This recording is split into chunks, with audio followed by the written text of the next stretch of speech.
அருமையான ஆண்டவருடைய பிள்ளைகளை, இந்த காலவெளியில யோவான் எழுதின சுவிசேஷம் 10ஆம் அதிகாரம் வசனங்கள் 11 16 வரை தியானிக்க போகிறோம்.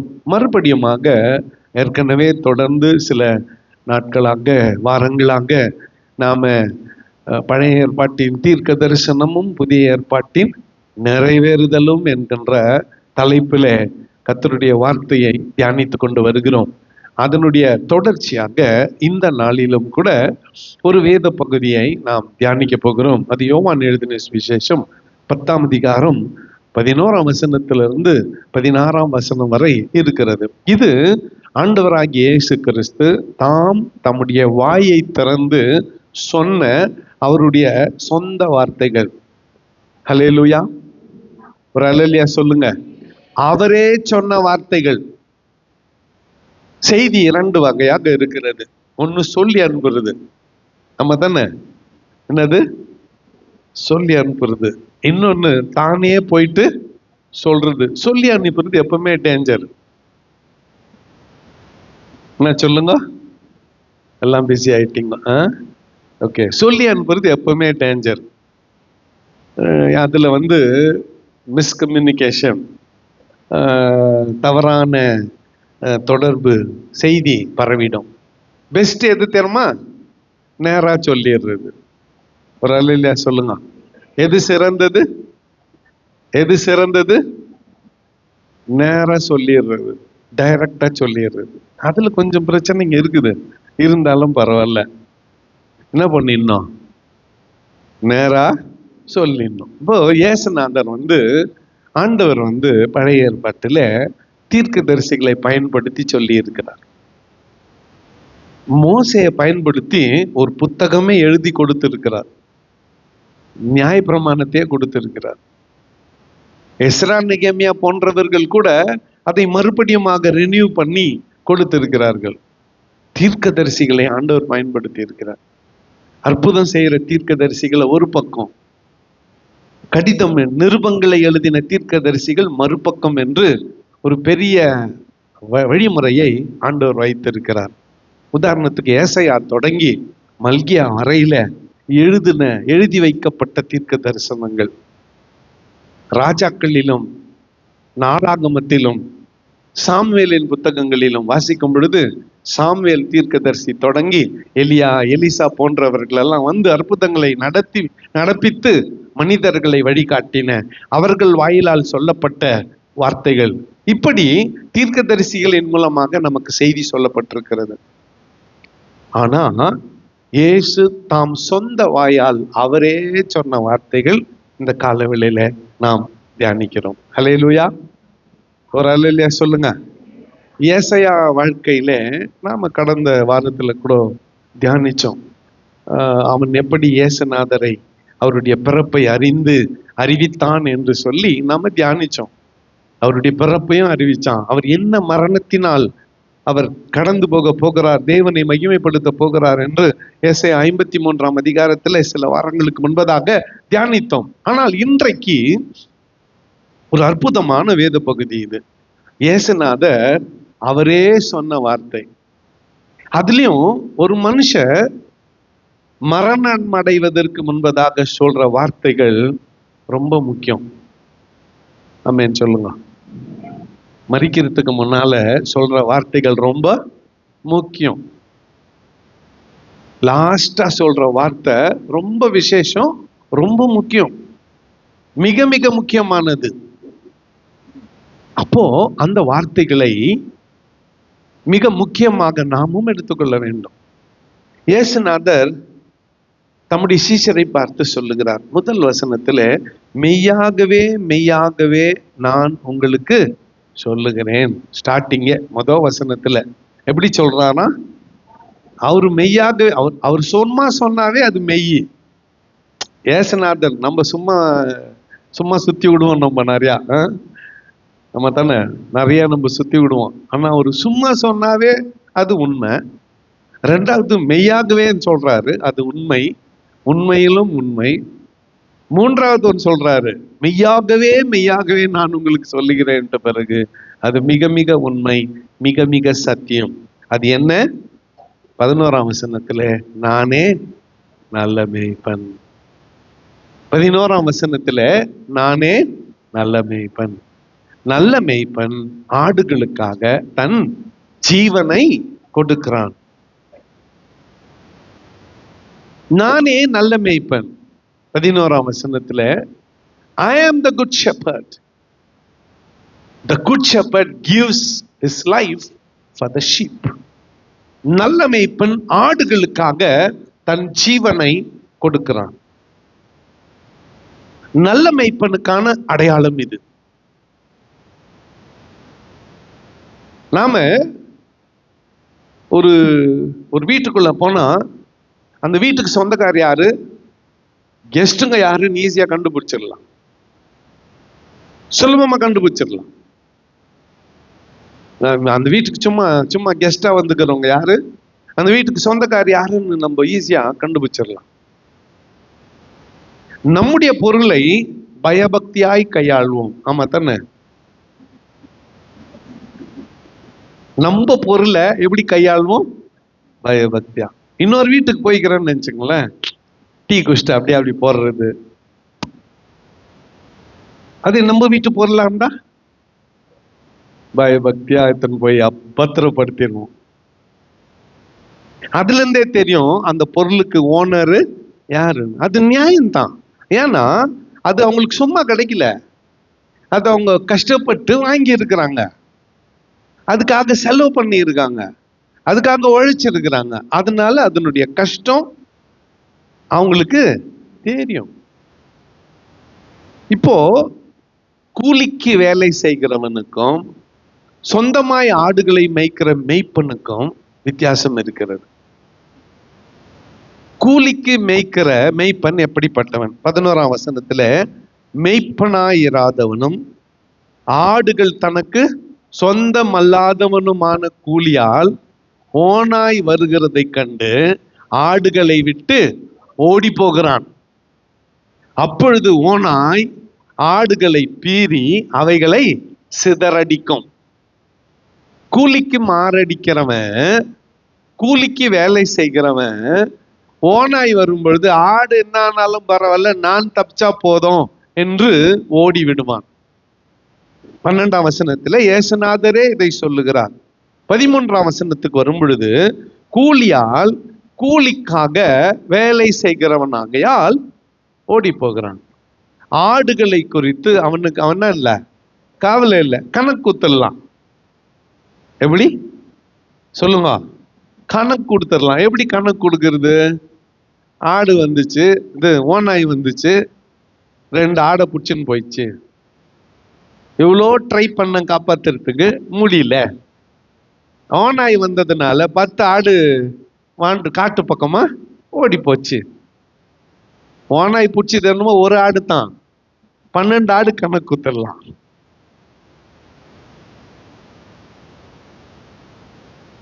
நிறைய பேர் இப்படிப்பட்டவர்கள் இருக்கிறார்கள். கணக்கு கொடுத்துடலாம், கணக்கை ஒப்படைச்சிடலாம். ஆனா கூலிக்காக வேலை செய்கிறவன் தான் அப்படி செய்வான். அவன் தான் ஓனாயை கண்டு ஓடி போகிறான். 14ஆம் வசனத்துக்கு வரும் பொழுது நானே நல்ல மேய்ப்பன், பிதா என்னை அறிந்திருக்கிறது போலவும் நான் பிதாவை அறிந்திருக்கிறது போலவும். பாருங்க, 2-வே ரிலேஷன்ஷிப்பை இங்க இயேசுநாதர் தன்னை மேய்ப்பனாக ஒப்பிட்டு சொல்லுகிறார். ஒன்று, நான் தான் அந்த நல்ல மேய்ப்பன், ஆடுகளுக்காக ஜீவனை கொடுக்க தயாராய் இருக்கிற, ஆயத்தமாய் இருக்கிற அந்த நல்ல மேய்ப்பன் நான் தான். நான் எப்படிப்பட்டவன் என்றால் பிதா என்னை அறிந்திருக்கிறார். இந்த ஆடுகளை என் வசம் ஒப்படைச்சாரு, அவர் என்னை அறிந்திருக்கிறார். என் பிதாவை நான் அறிந்திருக்கிறேன். எங்க அப்பாவை எனக்கு தெரியும், எங்க அப்பாக்கு என்னையும் தெரியும்.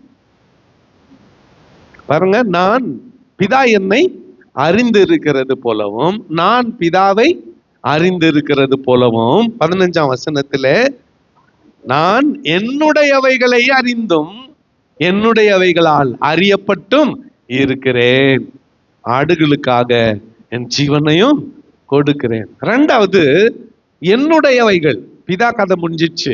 ஃபர்ஸ்ட் பிதா என்னை அறிந்திருக்கிறார், நான் பிதாவை அறிந்திருக்கிறேன். அடுத்து என்னுடையவைகளை நான் அறிந்திருக்கிறேன், என்னுடையவைகள் என்னை அறிந்திருக்கிறது. அழகா குடும்ப ரிலேஷன்ஷிப்ல இதை என்னால் எக்ஸ்பிளைன் பண்ண முடியும். கொஞ்சம் கவனிங்க, எல்லாம் கொஞ்சம் கவனிக்கிறீங்களா? தயவு செஞ்சு, ரொம்ப முக்கியமானது இது. இதுதான் நமக்கு முக்கியமான ஒரு செய்தி. இப்போ அவர் பார்ட்ல அவர் கரெக்டாக்குறாரு, நம்ம பார்ட்ல நம்ம கரெக்டாக்குறோமான்னு நமக்கு சொல்லுகிற கர்த்தருடைய செய்தி இது. இப்போ நான் ஞானப்பிரகாசம் ஐயா மகன். அவர் உயிரோடு இருந்த வரையில அவர் என்னை அறிந்திருந்தார், நானும் என் அப்பாவை அறிந்திருந்தேன். கரெக்டா? எத்தனை பேருக்கு உங்க அப்பா பத்தி தெரியாது? இப்ப அப்பா இல்லைன்னு வச்சுக்கோங்களேன், என்ன நினைவு வருது உங்களுக்கு? அப்பா இறந்துட்டார், உங்க அப்பா இறந்துட்டார் வச்சுக்கோங்க, உங்க அப்பா பத்தி என்ன நினைவு வருது?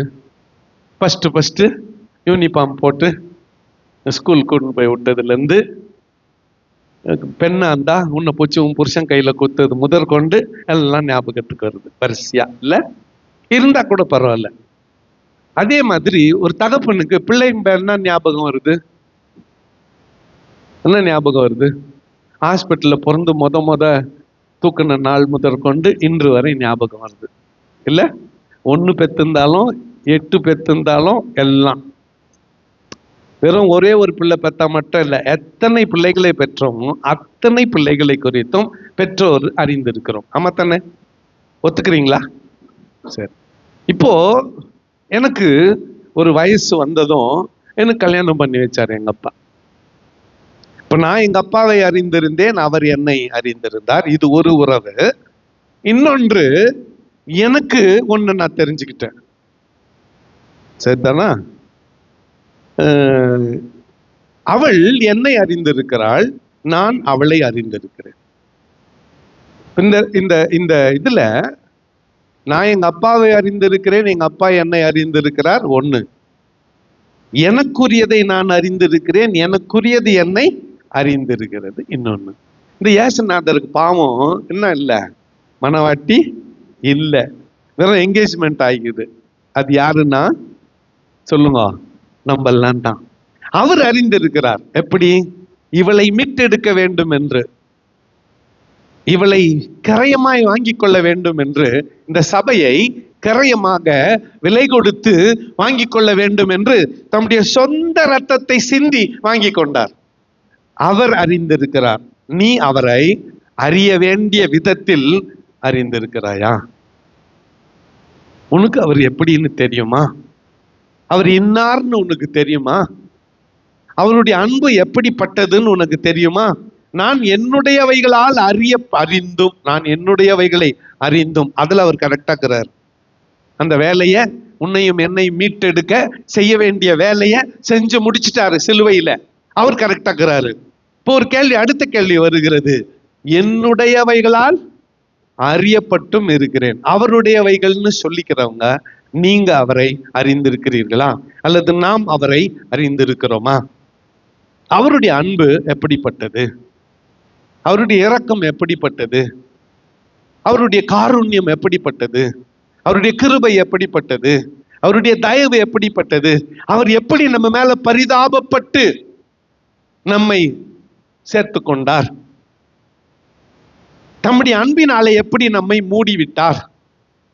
தம்முடைய போர்வையால எப்படி நம்மை மூடினார், மறைத்தார் என்பதை நாம் புரிந்திருக்கிறோமா? இதை கொஞ்சம் ஆழமாய் நாம் சிந்திக்க வேண்டும். அவர் நம்மை அறிந்திருக்கிறார், நாம் அவரை அறிய வேண்டிய விதத்தில் அறிந்திருக்கிறோமா? அறிந்திருந்தால் பிரச்சனை இல்லை. புயல் அடிச்சாலும் காற்றடித்தாலும் என்ன வாழ்க்கையில என்ன வந்தாலும் நமக்கு அதை பத்தி என்ன இல்ல, கவலை இல்லை. ஏன்னா உன் மேய்ப்பர் உன்னோடு இருக்கிறார். அவர் உனக்கு தகப்பனாய் இருக்கிறார், உன் மணவாளனாய் இருக்கிறார். அவரை அறியாததுனால தான், அவரை அறியாததுனால தான் நமக்கு கண்ணீர், நமக்கு வேதனை. அழுவுறதுலயே 2 வகைக்குது. நியாயமான கண்ணீர், அது வரவேற்கக்கூடியது. சிலருக்கு இது என்ன, டக்குன்னு விடுவாங்க அப்படியே. அதுக்கு ஒரு பேர் கொடுக்குது, என்ன உங்களுக்கு தெரியுது, நீலி கண்ணீர் அது பரவாயில்ல, இன்னொரு கண்ணீர் ஒண்ணுக்குது, முதல்ல கண்ணீர். நம்முடைய கண்களிலே வரக்கூடிய கண்ணீர் அது நியாயமானது இருக்கிறது, அது பாராட்டுதலுக்குரியது கூட. அது ஏசுநாதர் கூட லாசருவை உயிரோடு கொண்டு வருவேன் தெரிஞ்சும் மரியாள் அழுகிறதை பார்த்து இயேசு கண்ணீர் விட்டார். கழுதையின் மேல பவனி போன பொழுது எருசலேமை பார்த்து கண்ணீர் விட்டார். அவரு 100% மேன், 100% மனிதன். அவர் அழுதார்னா he was emotional, உணர்ச்சி வசப்பட்டார். இயேசு கண்ணீர் விட்டார். சகல அதிகாரமும் அவர் கையில் இருந்தும் அவர் கண்ணீர் விட்டார். சரி, இருக்கட்டும். ஆனா நாம ஆண்டவரை அறிய வேண்டிய விதத்தில் அறிந்திருக்கிறோமா? ஆண்டவர் மேல இருந்து பார்க்கிறார். உன்னுடைய நியாயமான கண்ணீரும் அவருக்கு தெரியும், நீ சும்மா காட்டிய அழுவுறதும் அவருக்கு தெரியும். மனுஷனை நம்ம என்ன பண்ணிடலாம், சுலபமா ஏமாத்திடலாம். ஆண்டவர் என்ன பண்ண முடியாத, ஏமாத்த முடியாது. அவருக்கு தெரியும் நம்முடைய இதய குமுறல்கள் அவருக்கு தெரியும். ஏன்னா அவர் சொல்லிட்டார் ஏற்கனவே, நான் என்னுடையவைகளை அறிந்திருக்கிறேன், நான் என்னுடையவைகளை அறிந்திருக்கிறேன்னு சொல்லிட்டாரு. பிரச்சனை என்னன்னா, என்னுடையவைகள் என்னை அறிய வேண்டிய விதத்தில் இன்னும் அறியவில்லை. ஒரு அல்லேலூயா சொல்லுங்க, சத்தமா ஒரு அல்லேலூயா சொல்லுங்க, சத்தமா தான் சொல்லுங்களேன். அவரை மட்டும் புரிஞ்சிக்க வேண்டிய விதத்துல நீ புரிஞ்சுக்கிட்டியானா எதுவுமே உன்னை அழுத்த முடியாது. நோய், வியாதி, பலவீனம், வலி, வேதனை, வறுமை, என்னென்ன பிரச்சனைகள் இருக்கிறது, பண கஷ்டம், எதுவுமே உன்னை அழுத்தாது. அவரை மட்டும் நீ தெரிஞ்சுக்க வேண்டிய விதத்துல தெரிஞ்சுக்கிட்டியானா உனக்கு அழுத்தமே கிடையாது. அவர் எல்லாவற்றையும் பார்த்து கொள்வார். எப்படி? சத்தமா சத்தமா எல்லாவற்றையும். எந்த எல்லாவற்றையும்? உன் கண்ணீருக்கு காரணமானவைகளை கூட கர்த்தர் பார்த்து கொள்வார். உன் வேதனைக்கு காரணமானவைகளை கூட கர்த்தர் பார்த்து கொள்வார். பிரச்சனை என்னன்னா, இந்த மெய்ப்பனை அறிய வேண்டிய விதத்தில் நீ அறிந்திருக்கிறாயா? அடுத்து நம்ம கொஞ்சம் கடந்து போலாம். ஏன்னா பழைய ஏற்பாட்டின் தீர்க்க தரிசனத்தை நாம் தியானிக்க வேண்டுமே. பாருங்க, ஆடுகளுக்காக என் ஜீவனையும் நான் கொடுக்கிறேன். அவர் ஒரு மெய்ப்பர், ஆண்டவர் மெய்ப்பராயிருக்கிறார். என்னத்தை கொடுக்கலாம்? தண்ணியை கொடுக்கலாம். 23ஆம் சங்கீதத்தில் சொன்னபடி புல்லுள்ள இடங்களில் மேய்த்து அமர்ந்த தண்ணீர்கள் அண்டையில் நடத்துகிறார். நல்ல சாப்பாடை கொடுக்கலாம், நல்ல மேய்ச்சலை கொடுக்கலாம், தண்ணீரை கொடுக்கலாம் மெய்ப்பண்ணா. ஆனா இவரு ஜீவனையே கொடுக்க துணிஞ்சிட்டாரு. ஒருத்தன் ஜீவனையே கொடுக்க துணிஞ்சிட்டா வேற எதையுமே மிச்சம் வைக்க மாட்டான். புரியுதா நான் சொல்றது? ஒருத்தர் ஜீவனை கொடுக்க துணிஞ்சிட்டா, உயிரே கொடுக்க துணிஞ்சிட்ட பிறகு பாக்கெட்ல இருக்கிற 500 ரூபாய் கொடுக்க மாட்டாங்களா? சொல்லுங்க. இப்போ உனக்கு உன்னுடைய தேவை 500 ரூபாய். உனக்காக ஜீவனையே கொடுக்கிற அப்பா உனக்கு இருக்கும்போது அந்த 500 ரூபாய் கொடுக்க மாட்டாரா? இது புரிஞ்சிச்சா உனக்கு? இதை புரிஞ்சுன்னு சும்மா கட்டி என்னத்துக்கு அழுவ போற நீ? சும்மா என் மூக்கு செந்தி மேட்டை அப்படியே தொடச்சிட்டு போயிட போற. உண்மையான உன் இதயத்தின் வேண்டுதலை உன் தேவனாகிய கர்த்தர் அறிந்திருக்கிறார். ஏன்னா அவர் நல்ல மேய்ப்பன். என்னுடையவைகளை நான் எப்படின்னா பண்ணியிருக்கிறேன், அறிந்திருக்கிறேன்னு சொல்றார். கொஞ்சம் பழைய ஏற்பாட்டுல ஒரு வசனத்தை திருப்புங்க. ஏசாயா 40:11. எப்படி அவர் அறிந்திருக்கிறார், எந்த அளவிற்கு அவர் அறிந்திருக்கிறார்? ஏசாயா, நான் நிறைய ஏசாயாவில் 20 ரெஃபரன்ஸ் இருக்குதுங்க அவர் மெய்ப்பண்ணுன்றதுக்கு. எல்லாத்தையும் தியானிக்க எனக்கு நேரம் இல்லை. 2 ஒன்னு ஏசாயால, ஒன்னு எசேக்கியேல்ல. ஏசாயால பார்த்துடலாம். 40:11. மேய்ப்பனை போல தமது மந்தையை மேய்ப்பார், ஆட்டுக்குட்டிகளை தமது புயத்தினால் சேர்த்து தமது மடியிலே சுமந்து கறவல் ஆடுகளை மெதுவாய் நடத்துவார். ஒரு அல்லேலூயா சொல்லுங்க. சத்தமா தான் சொல்லுங்களேன், சத்தமா சொல்லுங்க. ஏன்னா இந்த இந்த இந்த இந்த வசனம் இந்த ஒரு வாரத்துல எனக்கு கண்ணார பல சாட்சிகளை பார்த்துட்டேன். இந்த இந்த இந்த இந்த வசனத்தை எப்படி மேய்ப்பனை போல தமது மந்தை என்ன பண்ணுவாரு? மேய்ப்பார். அடுத்து ஆட்டுக்குட்டிகளை தமது புயத்தினால் சேர்த்து தமது மடியிலே சுமந்து கறவல் ஆடுகளை மெதுவாய். எப்படி? சத்தமா சொல்லுங்க. கறவல் ஆடுகள் யாருன்னா இப்பதான் பிரசவித்து இருக்கிற தாய், நம்ம தேவி ரேச்சல். மடியிலே சுமக்கிற அந்த குழந்தை யாரு? இப்போ பிறந்து இருக்கிற குழந்தை. இந்த ஒரு வாரமா மெட்டர்னிட்டி ஹாஸ்பிட்டலும் வீடுமா ஒன்று நல்லா. எனக்கு அவ பிறந்ததுல ஒரு பெரிய மகிழ்ச்சி என்னன்னா, நான் நிறைய எக்ஸசைஸ் வாக்கிங் பண்றேன். இந்த 7 நாளும் ஒரு நாளைக்கு 4 கிலோமீட்டர் நடந்துக்கிறேன், 28 கிலோமீட்டர் அப்படின்னு என் போன் சொல்லுது. காலையில தான் பார்த்தேன். சரி, அது ஒரு நன்மை. அங்க அந்த காட்சிகளை நான் பார்க்குறேன். பிரசவ டிஸ்சார்ஜ் பண்ணிட்டாங்க, கூட்டிட்டு போறவங்க ஒரு அந்த வீட்டில் இருக்கிற ஒரு அம்மாவோ அல்லது அவங்க வீட்டுக்காரோ அந்த குழந்தைய அப்படி மடியில இப்படி எடுத்துக்கின்னு நடக்கிறாங்க. இந்த பிரசவம் முடிச்சுட்டு இந்த அம்மா போதில்ல, எவ்வளோ ஸ்லோவா போக முடியுமோ அவ்வளோ ஸ்லோவா. அப்படித்தான் நீங்கெல்லாம் கூட நடந்து வந்தீங்க. அது அந்த அத்தை தான் அவர் சொல்றாரு. எப்படி? கறவல் ஆடுகளை சொல்லுங்க, ட்ரெயின் பிடிக்க போற மாதிரி வேகமா ஓடி இல்லை, எவ்வளோ ஸ்லோவா நடத்த முடியுமோ அவ்வளோ ஸ்லோவா. அப்போ அந்த மேய்ப்பனுக்கு அந்த ஆட்டினுடைய நிலைமை நல்லா தெரிஞ்சிருக்கணும். இதைத்தான் நீதிமொழிகள்ல சாலமோன் சொல்றான். என்னன்னு? உன் ஆடுகளின் நிலைமையை நன்றாய் அறிந்து கொள். கூலிக்காக வேலை பார்க்கிறவனுக்கும் தகப்பனின் ஆடுகளை மேய்க்கிறவனுக்கும் இதுதான் வித்தியாசம். பட்டயம் போல இருக்கும். ஃபயர் வந்த உடனே செம்ம திட்டு விசுவாசிங்களுக்கு.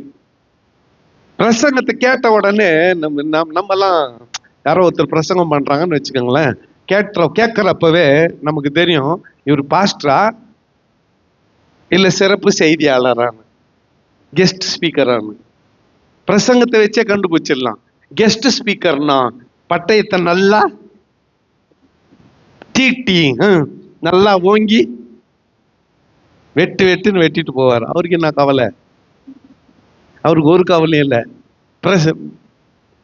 ஆனா போதகருக்கு அந்த சர்ச் பாஸ்டருக்கு அப்படி சொல்ல முடியாது. அது அந்த பக்கம் திரும்பி மகான் வேணா அப்படின்னு சொல்ல முடியாது.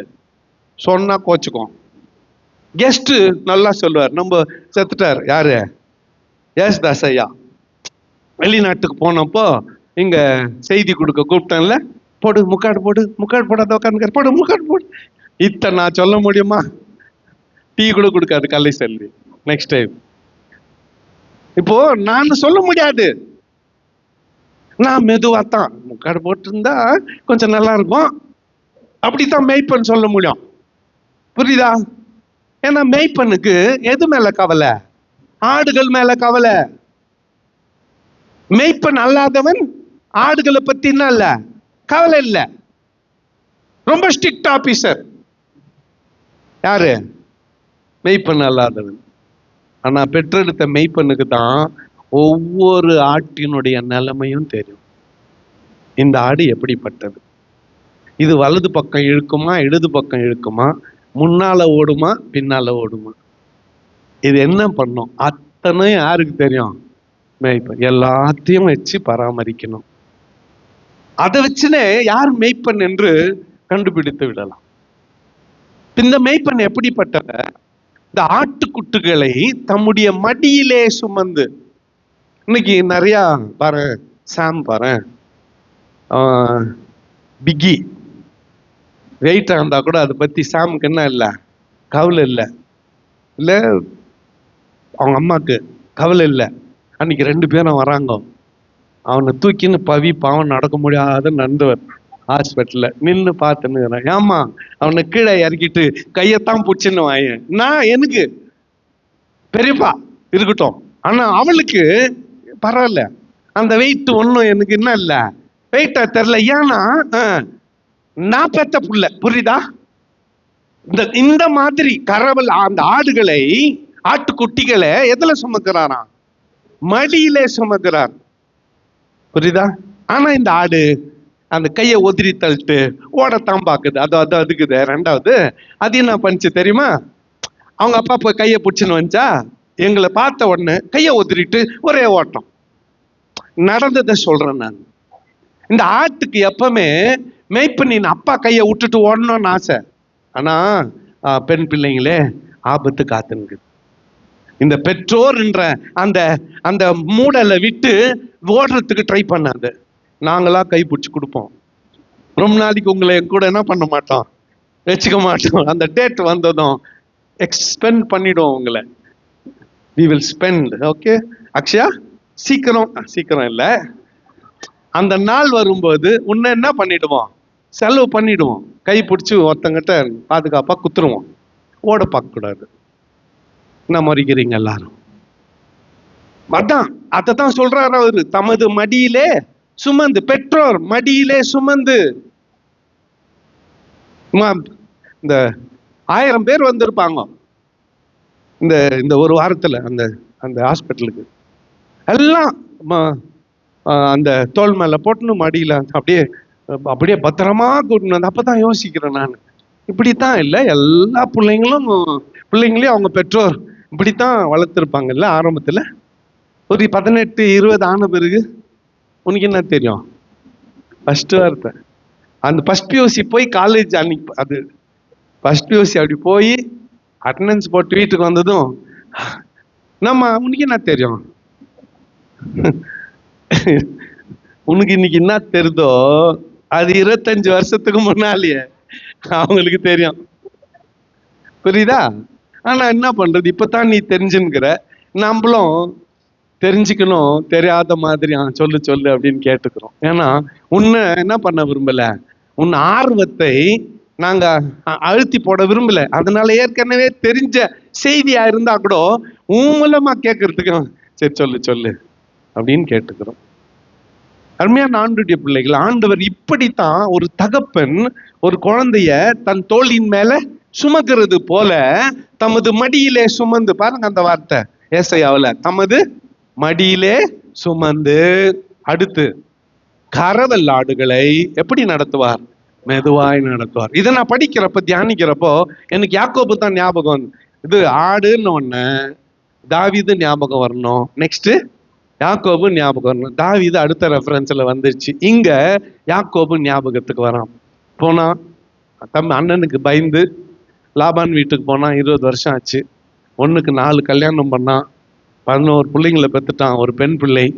திரும்பி வர்றாங்க. அடுத்த நாள் காலையில அண்ணனை சந்திக்க போறான். 600 பேரோட அவன் வரான்னு கேள்விப்பட்டான். ஓ, அண்ணன் 20 வருஷம் ஆகி கூட கோவத்தை மறக்கல, அவன் வந்து நம்மளை வெட்டி போட்டுருவான் அப்படின்னுட்டு அவனுக்கு பரிசுகளை 9 மந்தைய வரிசைப்படுத்தினான், வேலைக்காரர்களை வரிசைப்படுத்தினான். வேலைக்காரிங்க பெத்த பிள்ளைங்களை முன்னால விட்டான், அப்புறம் வேலைக்காரிங்களை விட்டான், அப்புறம் லேயாவை விட்டான், அவ பிள்ளைங்களை விட்டான், கடைசியா ரேச்சல் ராகியல்ல பக்கத்துல வச்சுக்கலாம்.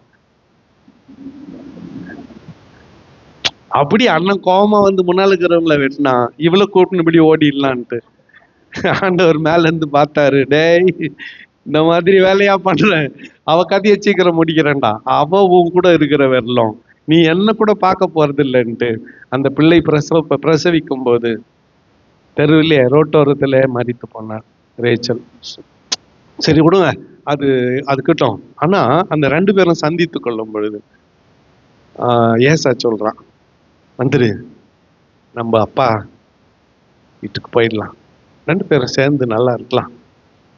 அதுக்கு இவன் சொல்றான், என் ஆண்டவனே உன் கண்களில் தயவு கிடைச்சதே அது போதும், நீ போயினே ஏறும், நான் பின்னால வரேன். நான் வச்சுன்னுக்கிறதெல்லாம் என்ன சினைப்பட்டிருக்கிறது, கரவல் ஆடுகள்.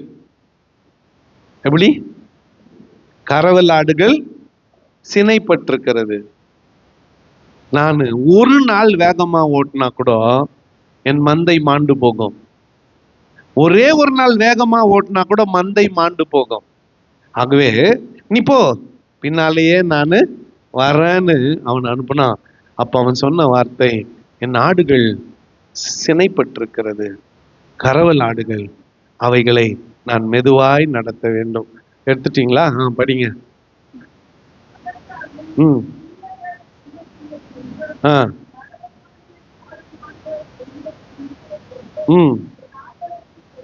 குழந்தைங்க எல்லாம் சின்ன குழந்தைங்களை வச்சுருக்கிறேன்பா நானு.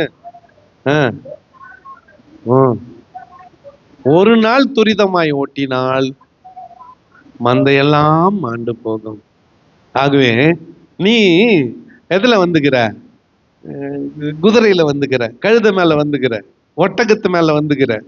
நீ போ, நான் பின்னாலேயே வரேன். ஸ்லோவா நான் வரேன். உன்ன மாதிரி என்னால வேகமா போக முடியாது. ஏன்னா சிசுக்களை, பாலகர்களை, குழந்தைகளை கொண்ட தாய்மார்கள் என்னோட இருக்கிறார்கள். பார்த்தீங்களா? இத்தான் ஏசையா சொல்றான். கறவல் ஆடுகளை சொல்லுங்க, தீர்க்க தரிசனம் இது. இது ஆடுகளுக்கு மட்டும் பொருந்தாது, அத்தனை தாய்மார்களுக்கும், அத்தனை சகோதரிகளுக்கும்.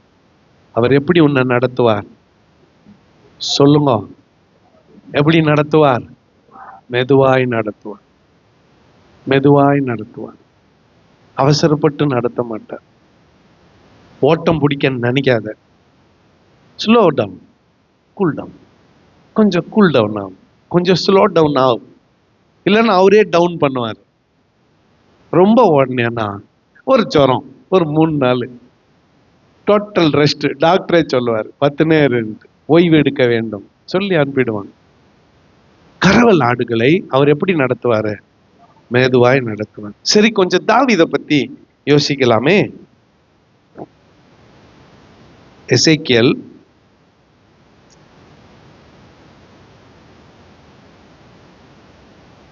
34, 23, 24.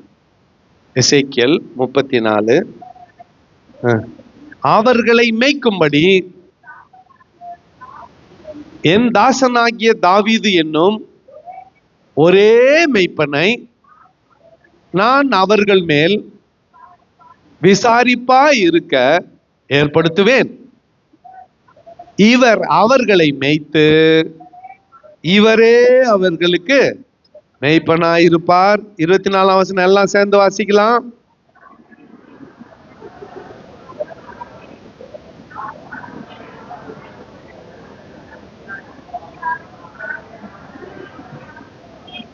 ஆண்டவரே சொல்றாரு, பிதாவாகிய தேவனே சொல்றாரு, கர்த்தராகிய நான் என் மந்தைக்கு தேவனாய் இருப்பேன், ஓனரா இருப்பேன். என் தாசனாகிய தாவீது அவர்கள் நடுவில் அதிபதியாய் இருப்பார். அங்க பாருங்க வார்த்தை, என் தாசனாகிய தாவீது என்பது இது தாவீது இல்ல, தாவீதின் குமாரனாகிய ஆண்டவராகிய இயேசு கிறிஸ்து. அவர் என்னவா இருப்பாரு? மெய்ப்பனாய் இருப்பார். அவர் தான் விசாரிப்பாய் இருக்க ஏற்படுத்தப்பட்டவர். இவர், இந்த இயேசு கிறிஸ்து அவர்களை மேய்த்து இவரே அவர்களுக்கு என்னவா இருப்பாரு? மேய்ப்பனாய் இருப்பார். அவர்களை மேய்க்கும்படி என் தாசனாகிய தாவீது என்னும் ஒரே மேய்ப்பனை நான் அவர்கள் மேல் விசாரிப்பாய் இருக்க ஏற்படுத்துவேன். கொஞ்சம் கவனிங்களேன், இந்த தாவீது எப்படிப்பட்டவன்? இதை நான் சிந்திச்சேன் இந்த செய்தி ஆயத்தப்படுத்தும் பொழுது. இப்போ சவுல் முன்னால ஒரு சின்ன 17 வயசு பையனா இவனை கொண்டு போய் நிறுத்துகிறார்கள். தாவீது ஒரே நாள்ல ஃபேமஸ் ஆனவன், தகப்பனின் ஆடுகளை மேய்ச்சல் இருந்தவன். ஒரு முறை சிங்கம் வந்தது, சிங்கம் வாயில ஆட்டுக்குட்டி போயிடுச்சு, சிங்கம் வாயில போயிடுச்சு. தாவீது போய் என்ன பண்ணான்? அந்த சிங்கத்தை பிடிச்சு அந்த வாயை கிழிச்சு வாய் உள்ள போயிட்ட ஆட்டை மீட்டு காப்பாத்திட்டான். ஆட்டை விட்டுடுச்சு சிங்கம். யார் மேல பாஞ்சிச்சு? தாவீது மேல பாஞ்சிச்சு. அவன் கையில ஒரே ஒரு என்ன மட்டும் தான் இருந்துச்சு? ஈட்டி மட்டும் தான் இருந்துச்சு, தடி. அதாலேயே அந்த சிங்கத்தை கொன்று போட்டான். இத அவனே சொன்ன சாட்சி. இதே ஏன் அவன் அப்படி செஞ்சான் தாவீது? அந்த ஆடுகள் யாருது? அந்த ஆடுகள் யாருது? அவங்க அப்பாது. அதே கூலிக்காரனா இருந்தா, சிங்கம் வந்துச்சு சார், நான் என்ன பண்ணிட்டோம், ஒரு ஆட்டை சாப்பிட்டு போயிடுச்சு, தூக்கின்னு போயிடுச்சு, ஒன்னும் பண்ண முடியாது. ஆனா தகப்பனின் ஆடுகளை மேய்க்கிற இந்த தாவீது சிங்கத்தின் வாயிலிருந்து என்னத்தை காப்பாத்தினான்?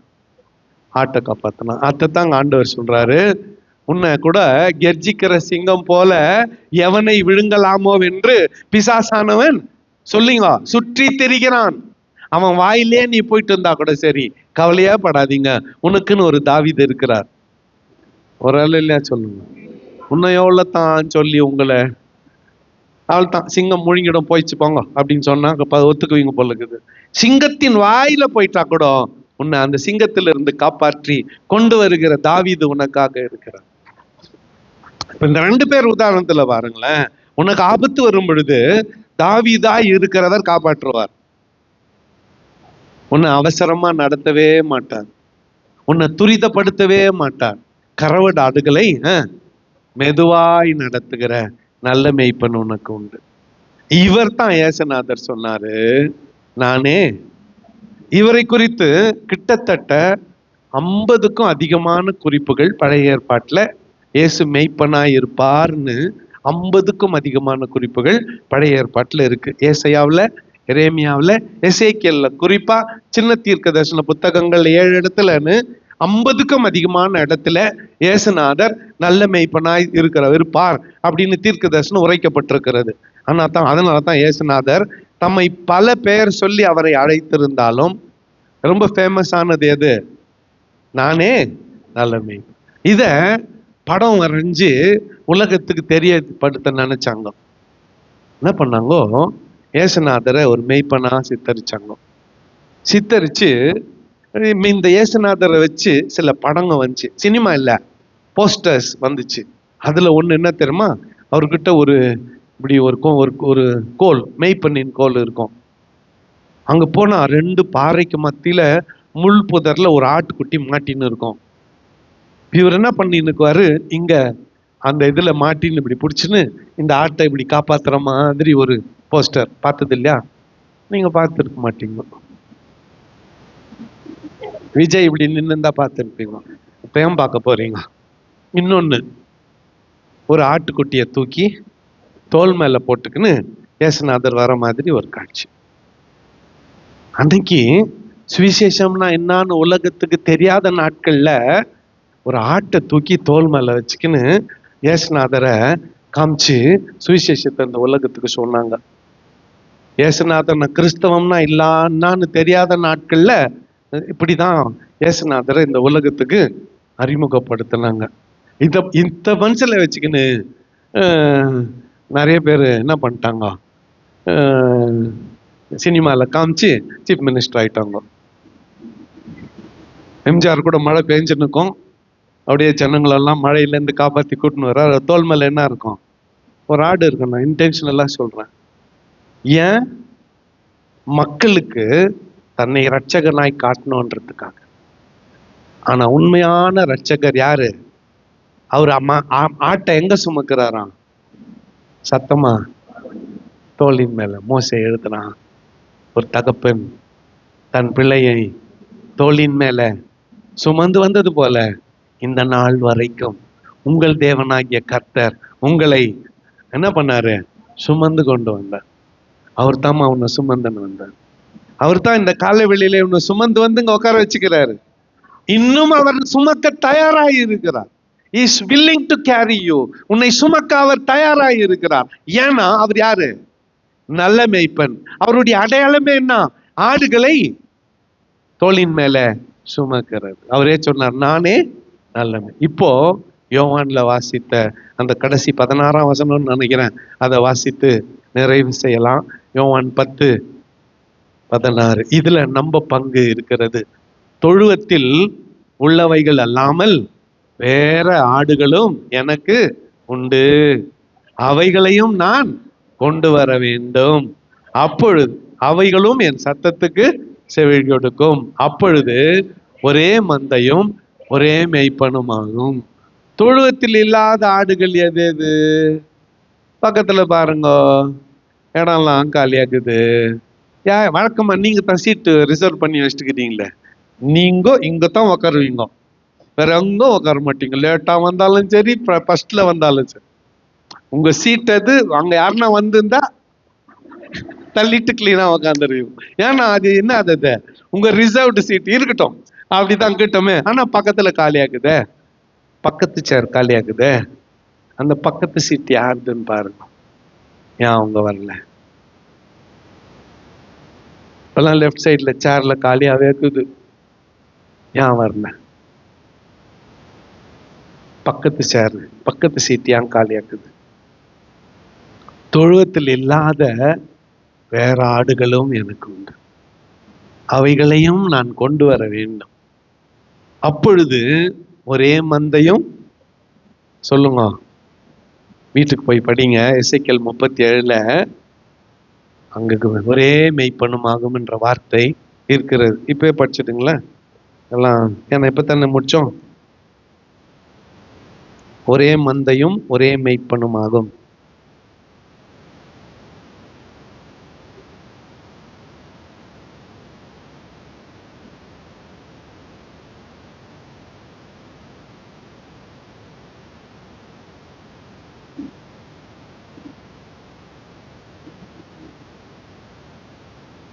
கடைசியில் அது ஒரே மந்தையும் ஒரே மெய்ப்பனுமாகும். அது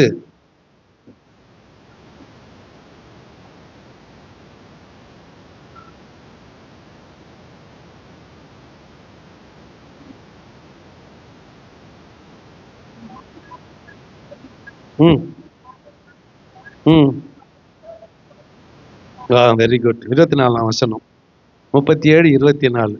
என் தாசனாகிய தாவீது என்பவர் அவர்கள் மேல், அவர்கள் எல்லாருக்கும், சொல்லுங்க, பரலோகத்துக்கு போயிட்டான். இதை மட்டும் அழகா சொல்லி நான் நிறைவு செய்கிறேன். நானே பைபிள் மூட்டை எல்லாம் கவனிங்க. பரலோகத்துக்கு போயிட்டான், உங்களுக்கெல்லாம் ஒரு பெரிய விடுதலை, சந்தோஷம் காத்து கொண்டு இருக்கிறது. அது என்ன தெரியுமா? அது என்ன தெரியுமா? பரலோகத்துல நான் உங்களுக்கு பாஸ்டர் இல்லை. என்ன சந்தோஷம் பத்தியா எல்லாம் மூஞ்சில, அப்பாடா அங்கேயாவது தொல்லை விட்டுச்சே, அப்படித்தானே? பரலோகத்துல ஃபர்ஸ்ட் நாங்க ஊழியக்காரர்கள் எல்லாரும், போப்பாண்டவர் முதற்கொண்டு இந்த உலகத்தில் இருக்கிற அத்தனை ரெவரண்டுங்க, பிஷப்புங்க, டாக்டருங்க இழக்க போகிறது பட்டத்தை. யாரும் மெய்ப்பன் கிடையாது அப்போ பரலோகத்துல. ஒரே மந்தை, ஒரே மெய்ப்பன். அந்த ஒரே மெய்ப்பன் யாரு? ஆண்டவர் ஆகிய அவர். எப்படிப்பட்டவர்? நல்ல மெய்ப்பர். கறவல் ஆடுகளை மெதுவாய் நடக்கிறவர், ஆட்டுக்குட்டிகளை தோளின் மேல சுமக்கிறவர், சிங்கத்துக்கும் கரடிக்கும் ஓநாய்க்கும் உன்னை தப்பித்து பாதுகாக்கிறவர், உன்னை முழுவதுமாய் அறிந்திருக்கிறவர். இந்த காலவெளியில ஒரே ஒரு கேள்வி, நீ அவரை அறிந்திருக்கிறாயா? அவர் உன்னை அறிந்திருக்கிறார், நீ அவரை அறிந்திருக்கிறாய்? இந்த கேள்வியை கேட்டுக்கிட்டே போங்க. என் மேய்ப்பரை நான் அறிந்திருக்கிறேனா? அவரே எனக்கு தகப்பனாய் இருக்கிறார், அவரே எனக்கு மணவளனாய் இருக்கிறார், அவரை நான் அறிய வேண்டிய விதத்தில் அறிந்திருக்கிறேன். இன்றைக்கு அறிந்து கொள்ள ஆண்டவர் எனக்கு துணை செய்யட்டும். முழங்கால் படிட்டோம், கர்த்தரை நோக்கி போறோம். கைகளை உயர்த்தி வாய் திறந்து கர்த்தரை ஸ்தோத்திரம் பண்ணுங்க இந்த காலை